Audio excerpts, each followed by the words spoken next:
This is Hannibal here from thehannibaltv.com, and today we have a rare guest who doesn't do a lot of podcasts or shoot interviews. She's best known from her time in WCW as the head Nitro Girl. She was a manager of numerous WCW wrestlers. She's an actress, model, been in Playboy numerous times. Kimberly Page, looking as beautiful as ever. Thank you so much for having me. That was a nice compliment. I like your glasses. Why, thank you. I need them to see now. Yeah, I need them to see too, usually. As far as growing up, I understand that some people might not think that you knew about wrestling, but you actually watched it a little bit and had some friends that were interested. A little bit, yes. Growing up in Southwest Florida, wrestling was a big deal. And so from grade school on, it was funny. I had a best friend named Jenny, and she had a big brother. And so, of course, she knew about wrestling characters and knew all about the different angles that were going on and things like that. And it was completely new to me. And in my family, we didn't watch it, but she kind of got me into it. And then, of course, when I was in high school, it got to be really mainstream. And I just loved Miss Elizabeth. She was just such a huge persona to me. And it was really cool that I got to work with her later. Yeah, everyone remembers that, and I will bring that up later. But I understand your dad was a surgeon and you had numerous other sisters. So I guess, were you planning to get into wrestling, or was this just something that ended up popping up for you? You've done your homework. Well, that's good. I like that. Yes, I came from a very traditional upbringing, and I had three younger sisters. So my dad had his hands full for sure. And yeah, really joining the wrestling industry was really like just jumping up and joining the circus. It was something was entirely unexpected for what I was planning to do with my career. I went to school for marketing. Actually, when I was in college, I had my mind on being a journalist. And so I have a journalism degree from Auburn University and had every intention on becoming a writer. And then things took a turn when I found out how journalists are compensated. So I decided to get into marketing instead. So I went on to get my master's in advertising, and I had every intention of joining the advertising industry and just working in the corporate world. And then I met this guy named Paige Falkenberg at his nightclub in my hometown. And then next thing you know, I was in a whirlwind romance and engaged very, very young. That was very shocking to my parents as well. And was married at 22 and had started out in the advertising business out of school. And then I just kind of got wrapped up in what Dallas was doing. And so I ended up just kind of tagging along with him, and life took a right turn. Can you tell us about meeting Dallas? Because I've interviewed him a bunch of times, and he was a bit of a playboy back then, and a bit of a wild guy, and dated a lot of women. He did, yes. Yeah. How did everything change as soon as he saw you, or how was that courtship? According to him, it did. So I was home from college. I was a senior in college on Christmas break, and I was supposed to go to the Orange Bowl the next day with a group of friends in Miami. And I happened to go out that night to Norma Jean's dance club. And it was one of those 18 to party, 21 to drink places. And I wasn't even 21 yet. So I didn't have the bracelet. But I got in and I was just kind of hanging out. And this big guy with the big blonde mullet. And I'm not sure actually he had a mullet back then. It was just, kind of big and curly, and tattoos on his arms, and his shirt was unbuttoned down to here, and he came up with a couple shots, and he and he was like, hey, he just kind of slithered up to the bar, and so yeah, I was like, yeah, I'll do a shot with you. And then he saw that I didn't have a bracelet on my hand. He was like, oh, wait a minute, how old are you? And I was like, I turned 21 like in 3 days. So but yeah, I was just a little kid when we met, and I ended up staying home from going to the Orange Bowl, and he picked me up the next morning at my parents' house in his convertible pink Cadillac. And I was like, oh my gosh, this guy is such a hoot. He is just the biggest personality of anyone I've ever met. And we had a fantastic time on the beach.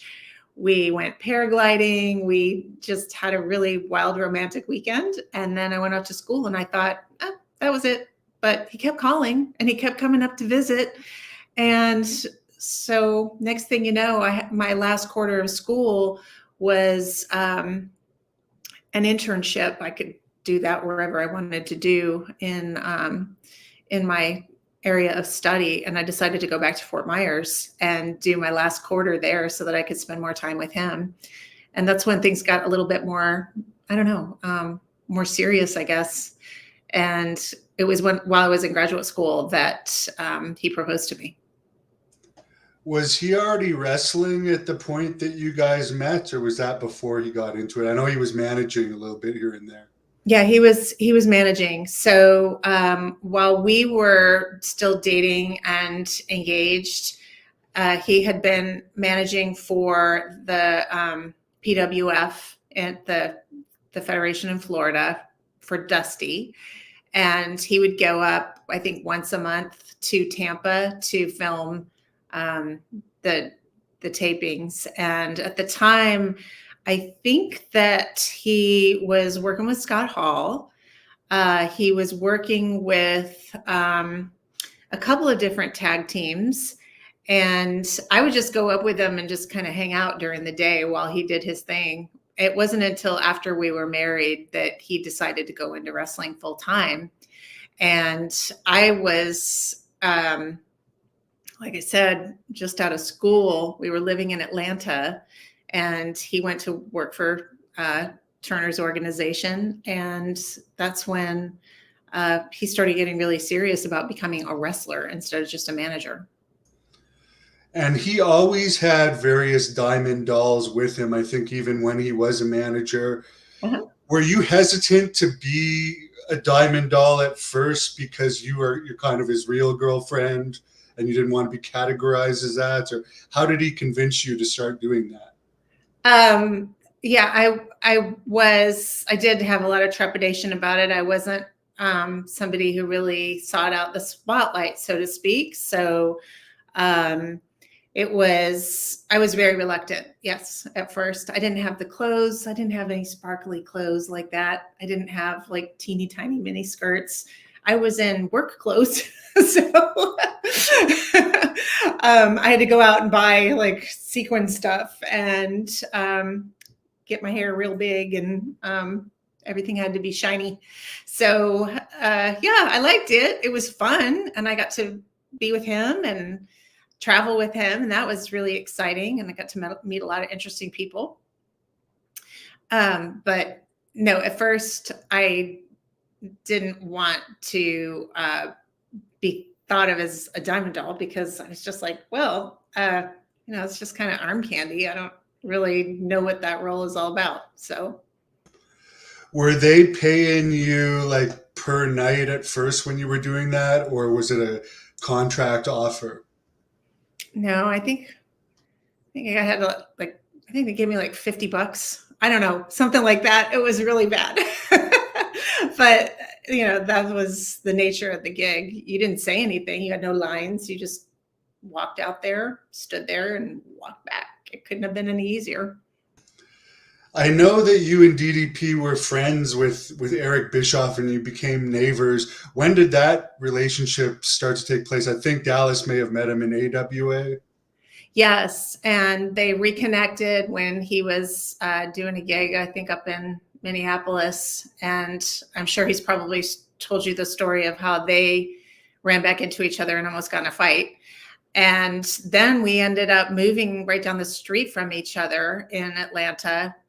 When Dallas and I first moved to Atlanta, we were in an apartment, and the first house that we bought together, we bought it using Dusty's wife as an agent. She was our real estate agent, and she found a house for the Bischoffs just 3 doors down. And it was in a really cute area called Mableton. And that's how I got to be friends with their family. I just clicked right away with Eric's wife, Lori, and loved their children. Absolutely loved their children. They're just the best. So yeah, those two, they did something right by raising those kids. I understand your cat didn't like Eric very much.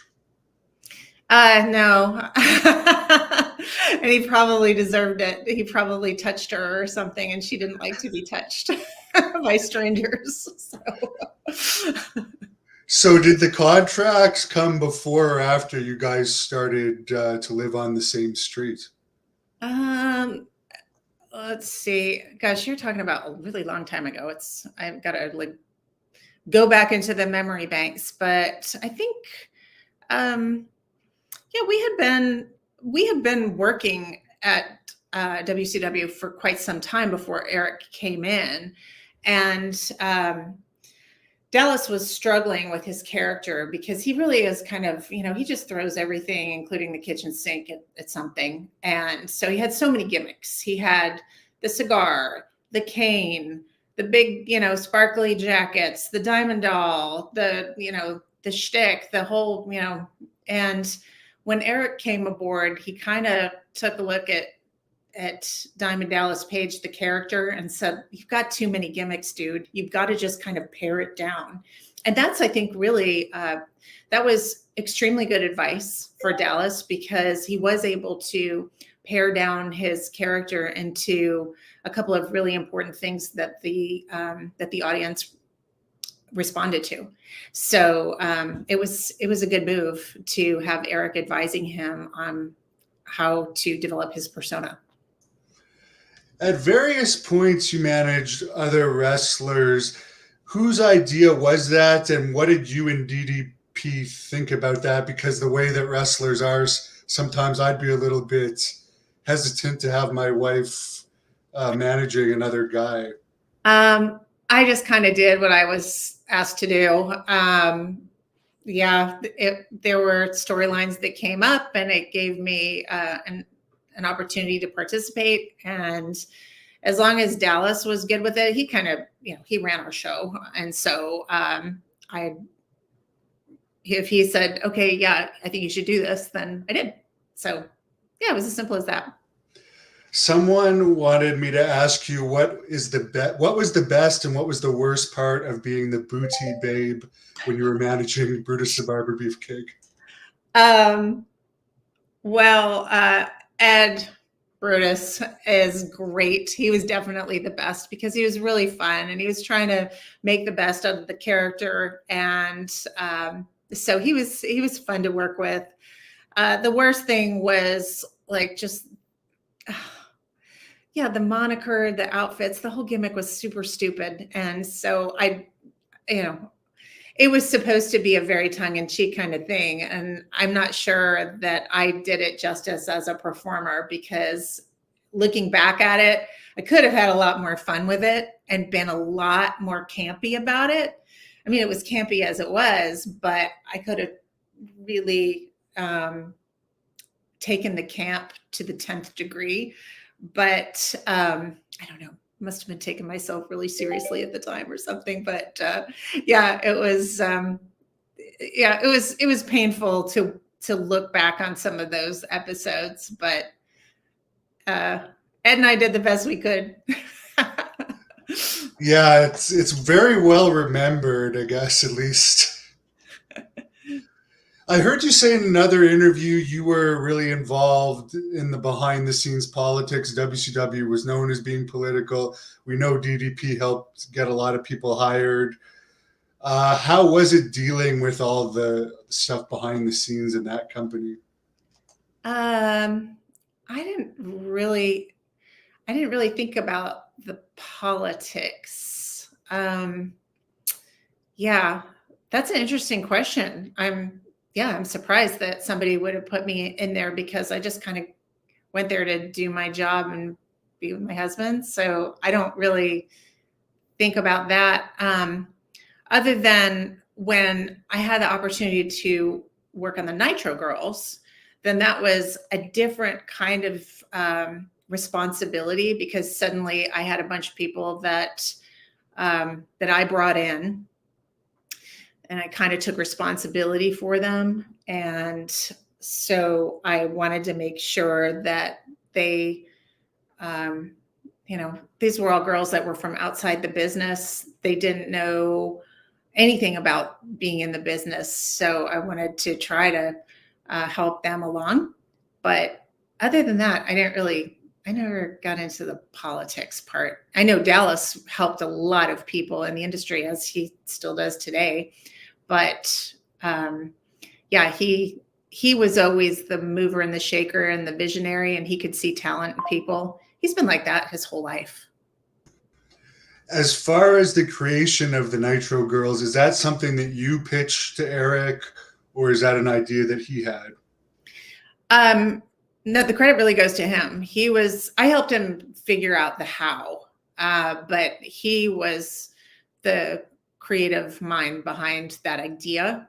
And I remember the day that he talked to me about it, and I just kind of bounced some ideas off of him. And next thing you know, he's telling me, have it on TV in 3 weeks. And I was like, what? Oh, okay. And so I had to put something together pretty quickly. And I'm really glad that he threw that one on me because when you have to improvise and make it happen, that will serve you well in life later. So that was a really good young person's experience to take forward into adulthood. So were you pretty much in charge of everything? Was he like, this is your baby, you do the casting, you put together who's going to get hired and everything? Or did he also play a role in that as well?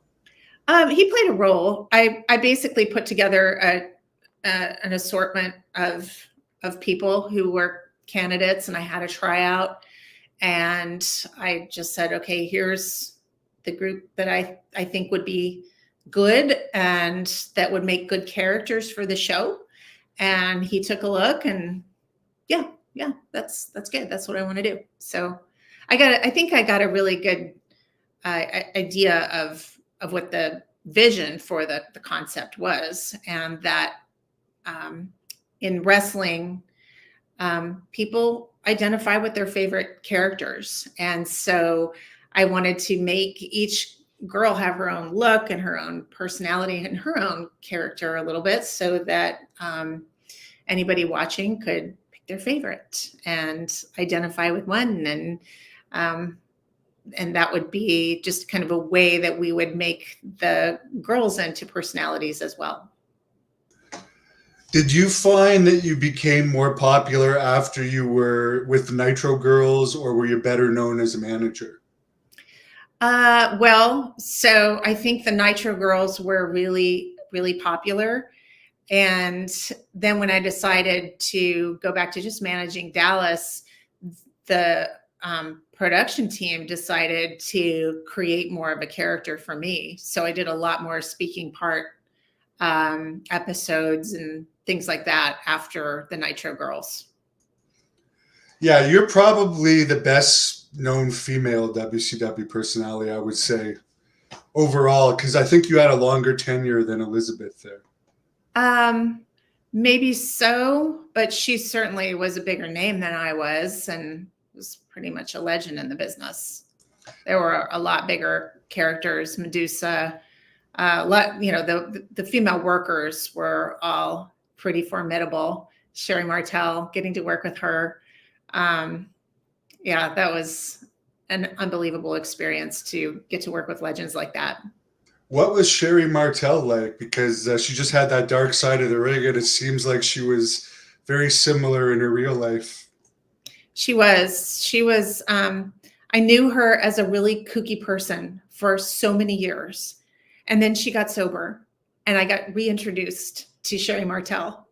She was a completely different person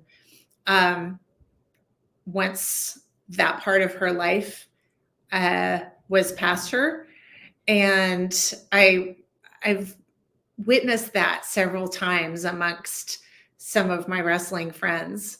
And it really is amazing to see how a tortured soul can heal themselves and find the light and find the humor in life again and find the joy in life again.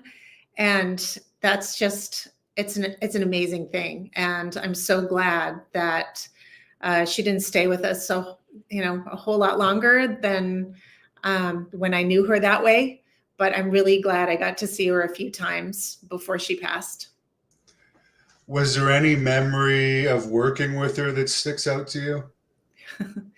Sherry was always really kind to me. I mean, from day one. And I remember just trying to get used to the locker room situation, because a lot of times, I mean, when she and I were working together at the very beginning, sometimes she and I would be the only people in the girls' locker room. And they would just hang a curtain across a corner somewhere sometimes. And she would go out and find an extension cord so that we could use our curling irons and our little plug-in makeup mirrors and stuff like that.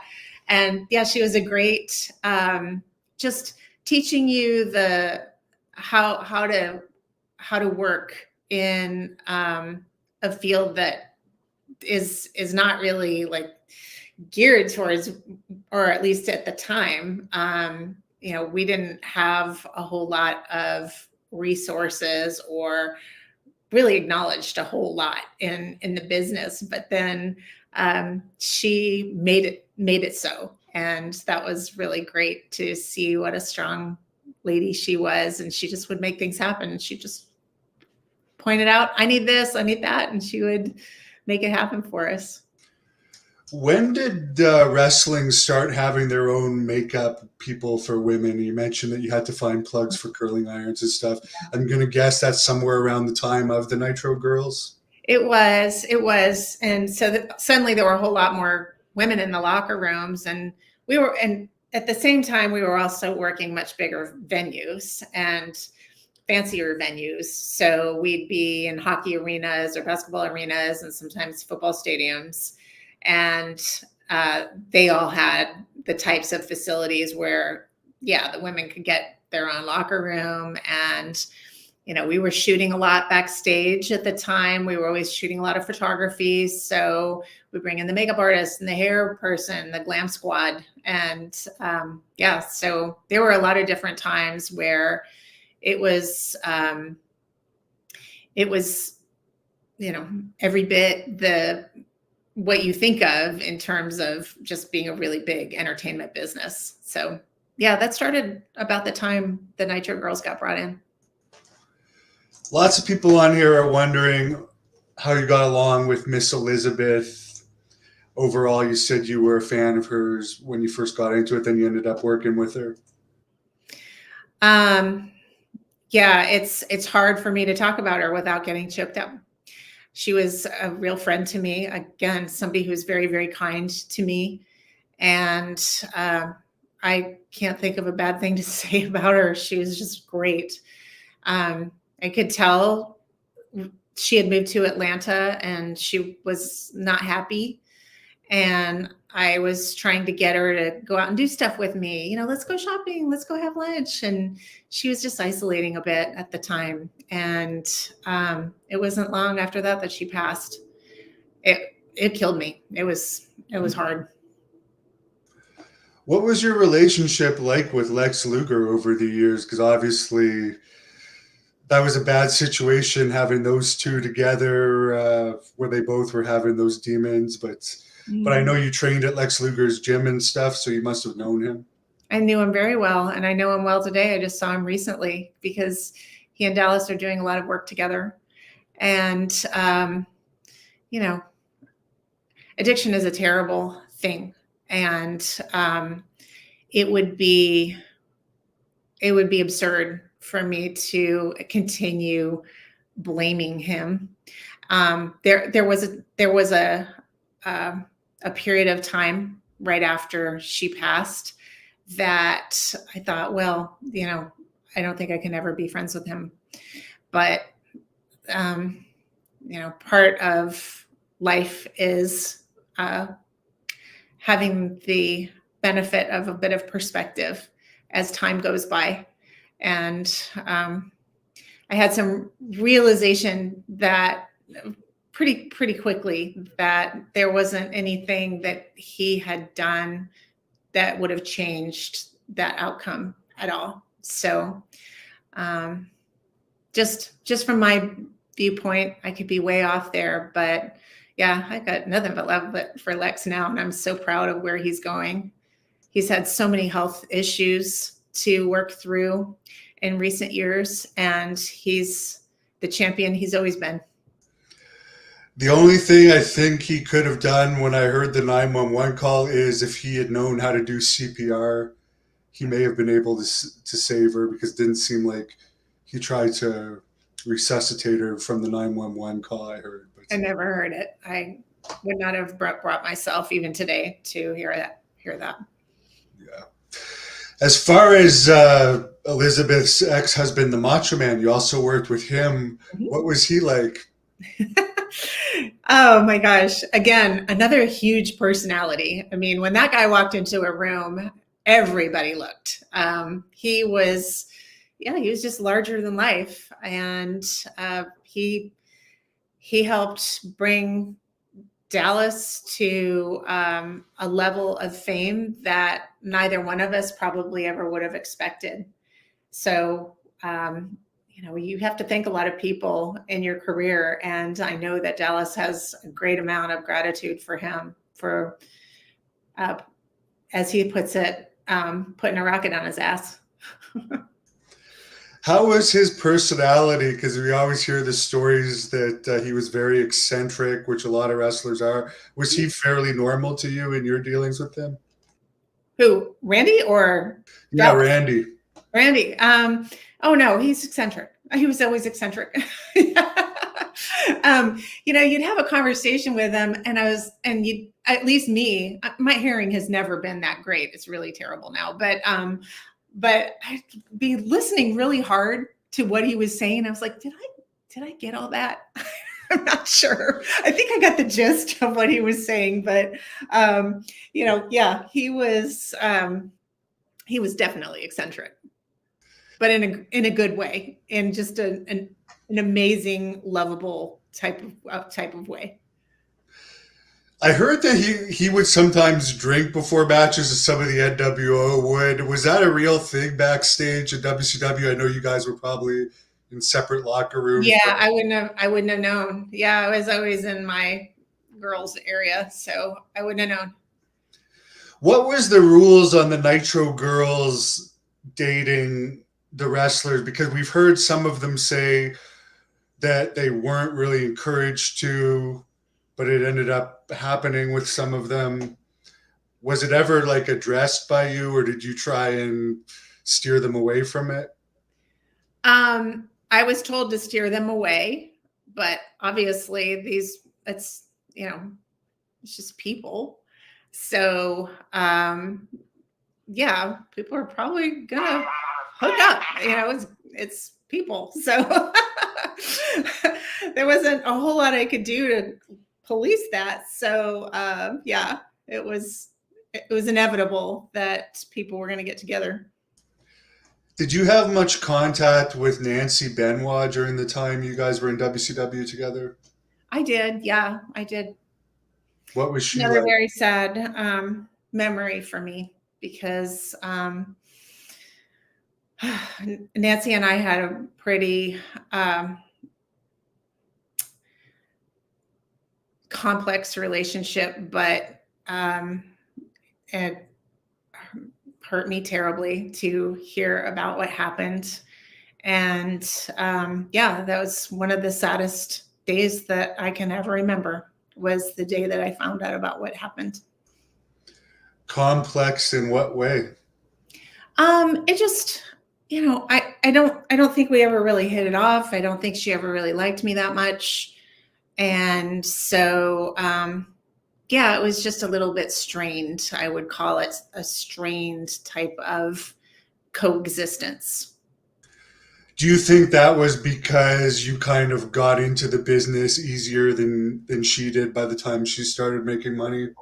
Perhaps she thought that that I didn't deserve to be there, which I didn't. She probably thought I hadn't paid my dues, which I hadn't. She probably thought that I wasn't giving the business due respect, which I probably didn't.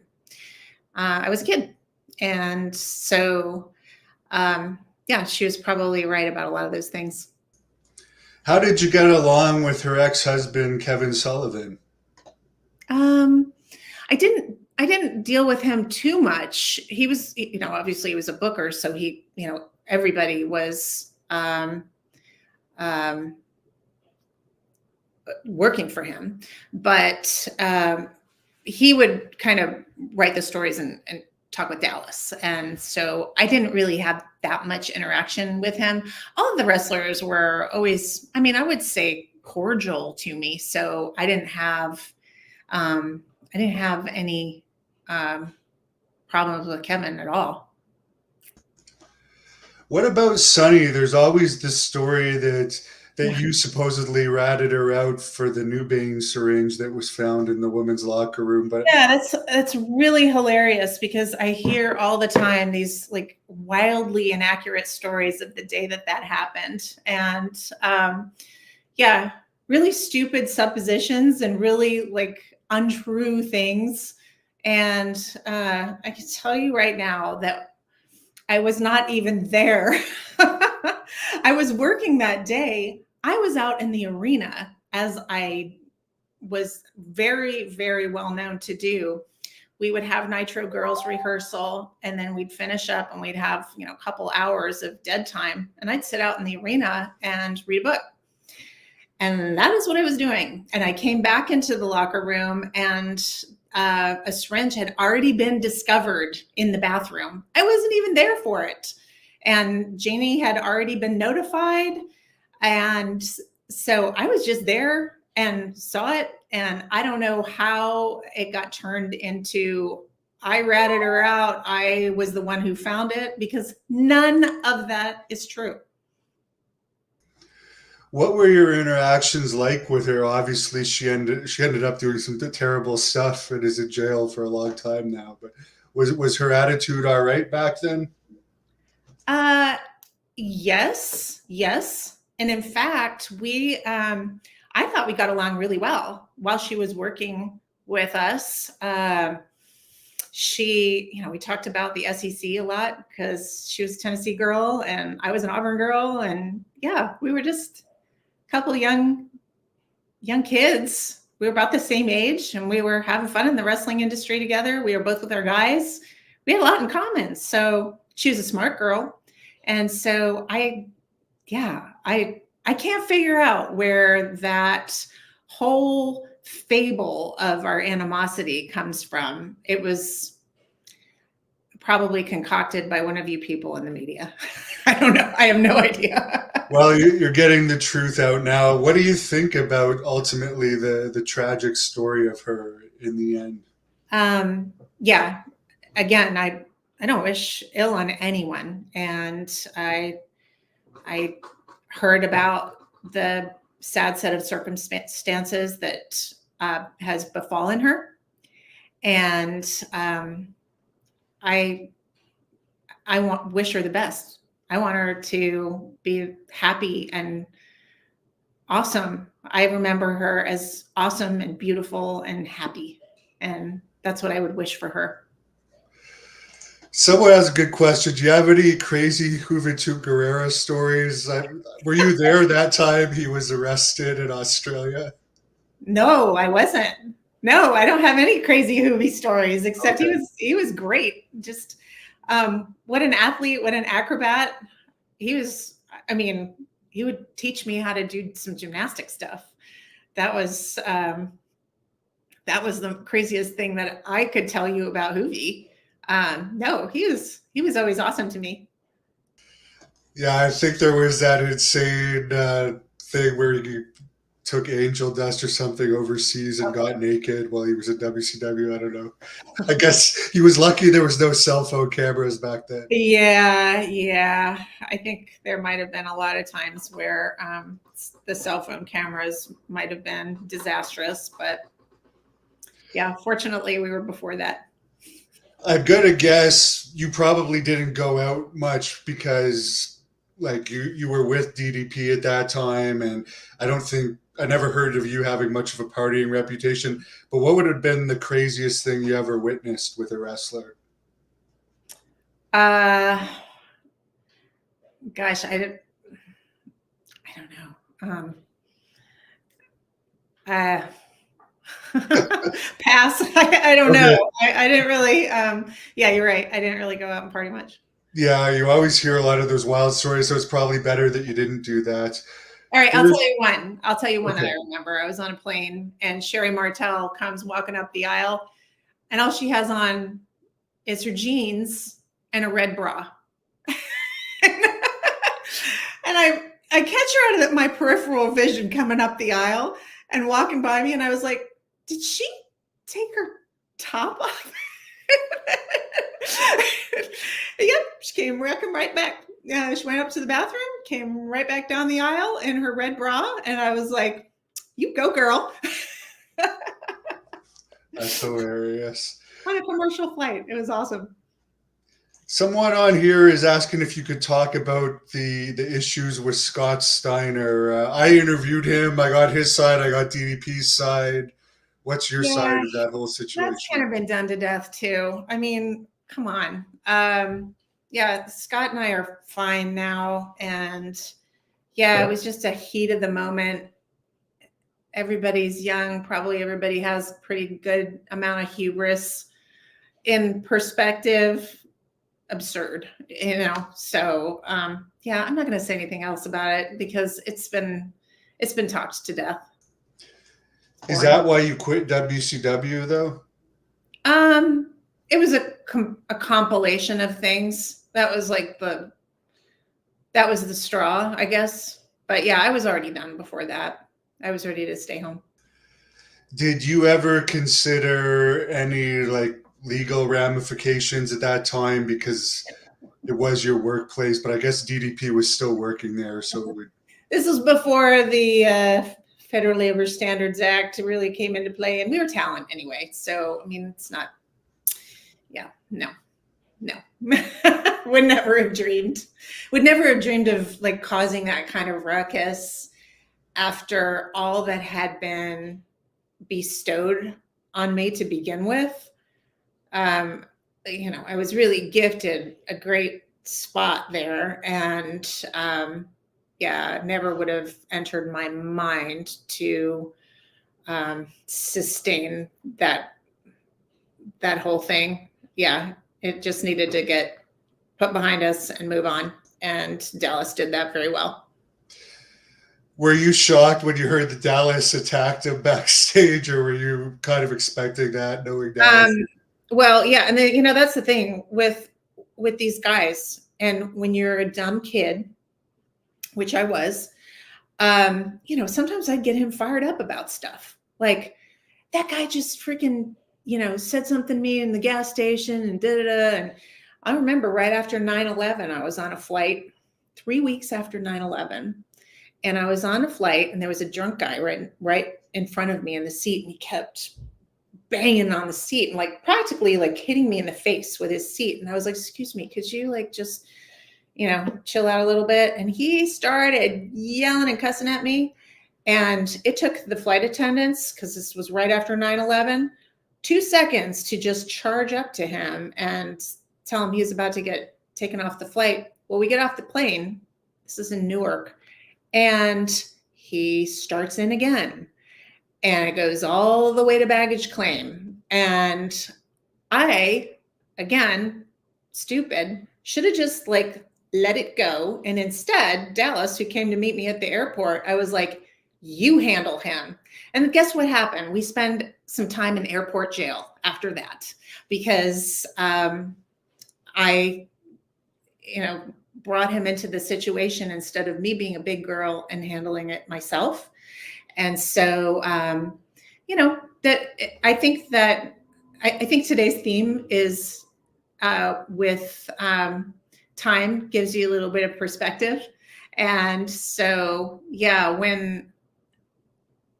if I could have de-escalated that situation today, I would have. Did you ever have any crazy fans stalking you or anything like that? Mm-hmm. Yeah. Could you share any? I would only imagine, because I even had one at one point, and I'm just a very low person, so I'm sure you had a lot. Could you share anything? Oh, I want to hear yours. Oh, I don't even want to bring it up, but oh man, yeah, it's usually better to leave those, put those away too. yeah, we don't want to aggravate them, but so it did exist, right? Indeed. And it still exists today. We heard a diva, I think a year or two ago, got her house broken into or something. Yeah,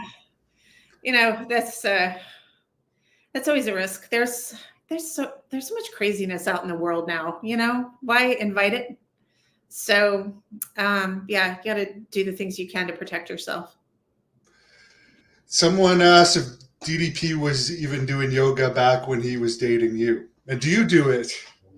Well, as he loves to tell this story. In fact, he just told it at our DDPY Transformation Summit this past weekend that I bullied him into starting yoga, which I'm not sure if bullied is the right word. I kind of nagged at him for sure, because every morning I'd have to yank him out of bed because he was like so beat up he couldn't get out of bed in the morning. And so I had been practicing yoga for quite a bit, the traditional style of yoga. And one day he came down into our exercise room and I was like just beat up. I was so sweaty. And he's like, were you just on just do some cardio? I was like, no, yoga. It's hard. I'm telling you, dude. And so he was like, oh, I don't want to do it because he didn't want to do it. He didn't want to do it. And I was nagging him. And sure enough, after 2 or 3 sessions, he's like, wow, I feel great. This feels amazing. And yeah. And then it started us off on a whole new business path. I don't know if you know this, but I'm working with DDP Yoga full-time now. For a couple decades there, I went off on my own and I was working in marketing and most recently in the home building industry. And then a few months ago, I decided to make a career shift and work in operations at DDP Yoga. So I'm back here in Atlanta, working at the Performance Center and helping our team be the best it can be. And yeah, I'm just kind of in charge of the business side of the yoga company. Well, it's great to see that you guys are still friends. When did the separation actually occur? And did you get remarried after? Yeah, we separated in 2004, but we stayed married. We didn't divorce until I think 2011. So we stayed good friends. We had some we just had a legal separation all those years, and there was no reason to get divorced until one of us wanted to remarry. So that's kind of what happened. So yeah.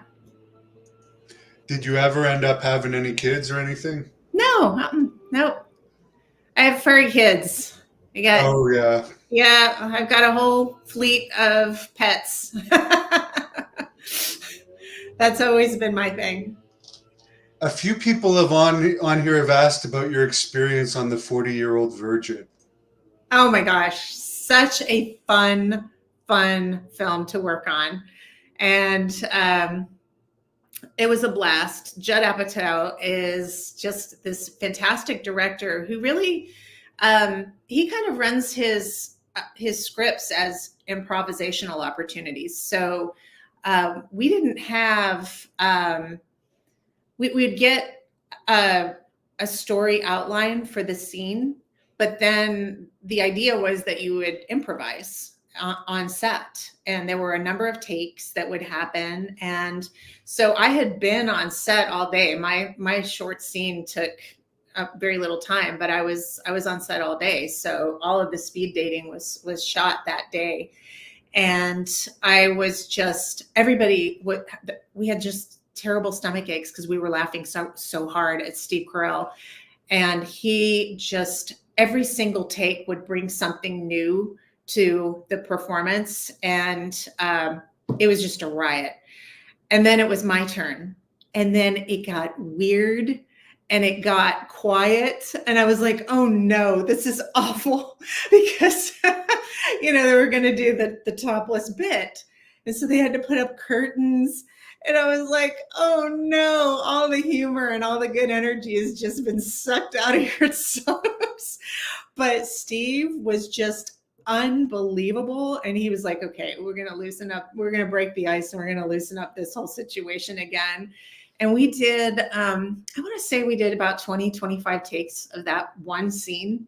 And every single one is different. The outtakes of that, you would die laughing, because the stuff that came out of that man's mouth was just, it was so extra. And again, everybody was just in stitches, including myself. It was really hard not to just bust out of character like every single take. You've done a good amount of acting and you've been around a lot of famous people over the years. Who are some of the biggest celebrities you've had interactions with? Interactions with or worked with? Both. So yeah, obviously Steve Carell was somebody who I worked with that I just really have just such admiration for. Larry David, same thing. I get to work with Cuba Gooding Jr. for my very first film, and that was amazing. Was that Rat Race? Mm-hmm, yeah. And I worked with a number of other people that are just icons in the industry. Martin Landau, Tim Conway, Debbie Reynolds, Whoopi Goldberg, some of the best comedic talents out there. And it was such a delight to get to rub elbows with those folks. I was on Hollywood Squares with Dallas for a week of tapings, and we got a knock on our dressing room door, and Luther Vandross popped his head into our dressing room and was like, I just got to tell you, I'm such a huge fan. And I was like, excuse me? You're Luther Vandross. I'm your big fan. You can't be my big fan because I'm your big fan. And yeah, he was funny, and I made him sing that week. And yeah, he sang me a love song. It was awesome. How did you like Ready to Rumble, which you were appeared in a couple times? I wasn't in Ready to Rumble. So oh no, must have been other Nitro Girls then. Yeah, the other Nitro Girls were in, and kind of Rose McGowan sort of played my part as the head Nitro Girl. And I was out on the road at the time while filming was taking place. I was doing the big nationwide search for the next Nitro Girl. Oh, and that would have been Stacy Keibler that won that, yeah. Right? Uh-huh. Yeah. What do you think of her success after all these years? I think you did a feud with her too during the Vince Russo era. We did. It was, and she obviously, I thought this is somebody who's going to be huge in the industry and probably beyond. And it turned out I was right. Yeah, beautiful girl, smart girl, talented girl. And yeah, just amazing what she did with her career. And she just got inducted in the WWE Hall of Fame. DDP's obviously in there. Do you think this is something that we're going to see with you in the future? With you're clearly one of the icons of WCW. Oh, heck no. No. My level of contribution wasn't anywhere near that great that I would put myself in with that group of people. No. Lots of questions about why you were never in WWE. Were you just done with wrestling after you'd had enough in WCW? Yes, I was working in theater in the Atlanta local theater scene. I was loving it. I was really getting into just theater performing and working on, scripted material. I loved being at home with my pets and yeah, just all my critters. And so that was, and re-establishing my relationship with family and friends. When you're on the road like that, it's really hard to maintain your uh, old relationships. You have to put everybody on the low maintenance plan because you're always traveling and you're always so consumed with your travels. So that I really loved being able to, be around my family more. How did you get along with Vince Russo, who I guess was putting you more in like active storylines than the Nitro Girls stuff? Yes, I thought that, everybody has their opinions about Vince Russo, but I thought what we were working on was really fun.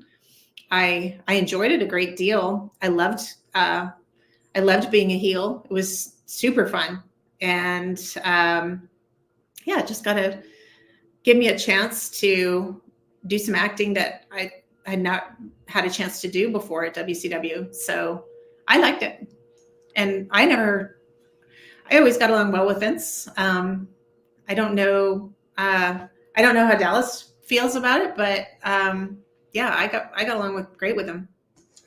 How was your relationship with Hulk Hogan? Great, great.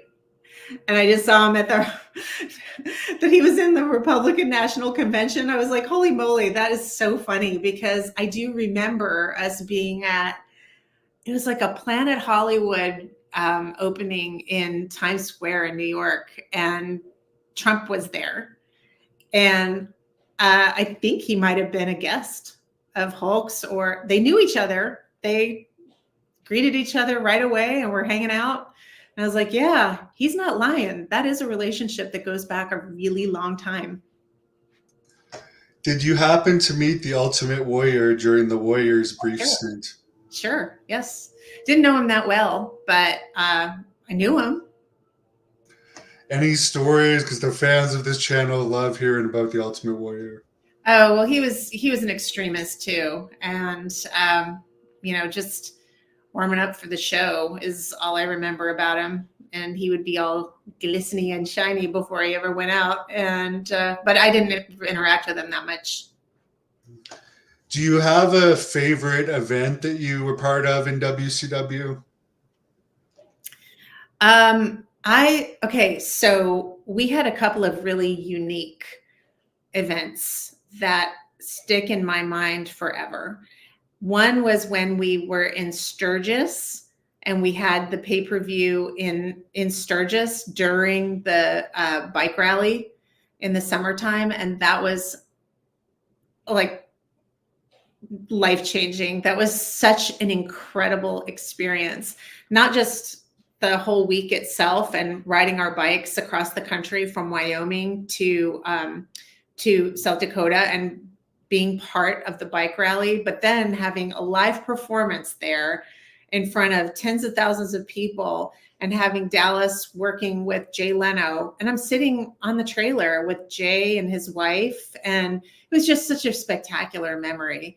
And then Dallas and I, the next day after the pay-per-view, we got on his motorbike and we rode up to Mount Rushmore together and just had a blast. And so, yeah, that was one of my magic moments of my entire career at WCW. Another one was when we were at the beach, when we would wrestle at Panama City Beach. And those are always really great weeks because you got a chance to relax, so get some sun, just have a nice bit of personal time ahead of the show. And I always liked those two. That's right, because I think DDP actually trained Jay Leno Yes. too, didn't he, for that? So Mhm. did you become kind of close at that time with his wife at all through all those interactions? Or? She only showed up at the pay-per-view, but we had a lovely afternoon together. And I don't know if you knew this about Jay's wife, but okay, number one, cat lover. So we immediately connected. And then secondly, she was very big into the philanthropies and efforts lobbying to support women's education in third world countries, and just some of the terrible things that happen to women in other countries. She was very, very active in that type of that type of work. And so I was like, wow, this is such a phenomenal thing to be doing with your time and your resources. And yeah, I admired her very much. I had met you one time all the way back in 2005. This is so random. That's why I'm going to bring it up. I was wrestling in Puerto Rico, and there was going to be this big event in Puerto Rico with you and a bunch of like ex-famous WCW wrestlers. Ah, yes, I think I remember that. Yeah. Yeah, and you can't. The event never ended up happening, but they brought all of you guys in, and I Yeah. just remember walking into the dressing room because they never said you guys were going to be there. I'm just like, what the hell? Yeah. Why is Kimberly Page at our show? It was so random. But do you remember anything about that? Yeah, that was a weird gig. And Dallas and I had just separated. So it was a really hard time of my life. I was, I was a ship adrift, so to speak. And I wound up in Puerto Rico on this gig. And it became very obvious that they weren't going to pay me.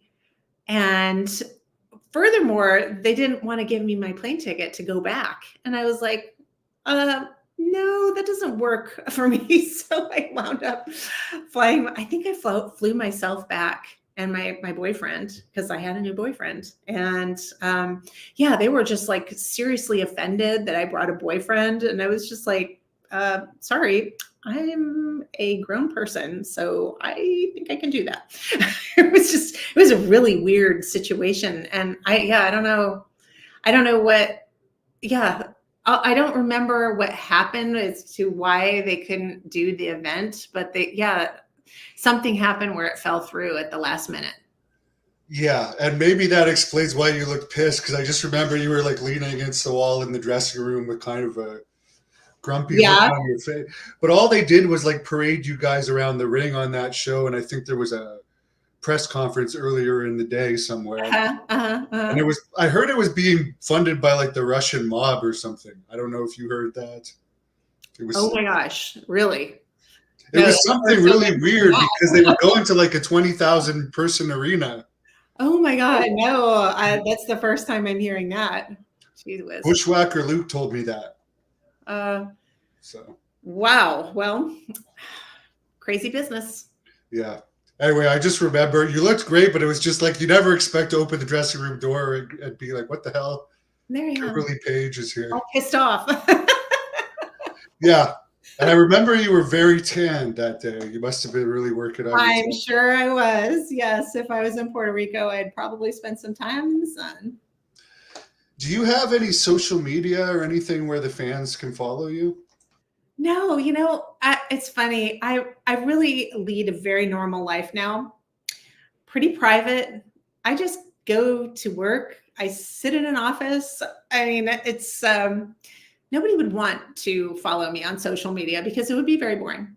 I have a lot of pictures of my animals. I share a lot of animal stuff and cat videos and whatnot. And yeah, my husband and I enjoy traveling and spending time with friends and things like that. And now that we're here in Atlanta, we do things with Dallas and his wife Paige. But I keep those things kind of on the down low. It's not really followable. So no, sorry. The last thing I'll ask, because a bunch of people brought it up, did you have heat with Eric Bischoff? Some people are asking, what's your heat with Eric Bischoff? That I have heat with him? Yeah. Is there Maybe any? he's mad at me? I don't know. I never heard that there's heat between you guys, but it's come up with the fans a bunch. So could you address if there is or not heat with you? No, it's funny. Somebody sent me this interview where he was talking about like that we, you know, he didn't think that I liked him much or that he'd ever liked me much. And, about the cat thing where I tossed him out of my house because he is. Oh, did you ask him to leave over that? I don't know. Eric. You asked your own boss to leave your house. Really nervous when I was a kid. When he was the boss, he made me super nervous because he was very stern. And it was funny because I would ask Lori about it. I was like, he is so stern at work, but he's never like that with you or the kids. So he's like two different people. And I mean, he literally like would scare me so bad that I would start stuttering. I'm not making that up. And he would, he had this very prickly demeanor about him at work. But then he was delightful at home. And he was so wonderful with his family. Obviously, he did a lot of things right to have raised children like that. So, I always kept that in mind and just tried to remember this is the at-home Eric versus the at-work Eric.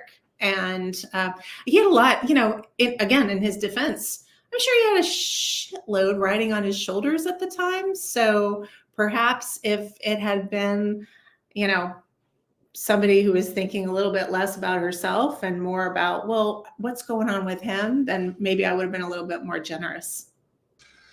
So you and your new husband aren't paying him and his wife any visits anymore? No, but I certainly would love to see them out in Wyoming. Aaron and I love going out west, and we love Yellowstone. We travel there quite a bit. We love camping. We love being out in Wyoming. We love the times that we did visit Eric and Lori. Our favorite times were going there during 4th of July because they have this real quirky 4th of July parade in Cody, Wyoming. And if you have never seen it, it's worth a trip just to see that. It's super fun.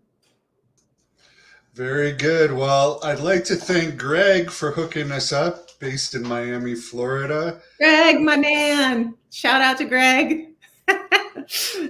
And very nice talking to you and meeting you. You seem like a very genuinely kind and sweet person. So that's nice to see. Oh, thank you so much. Right back at you. I'll let you shut this down with whatever you want to tell the fans to close this off.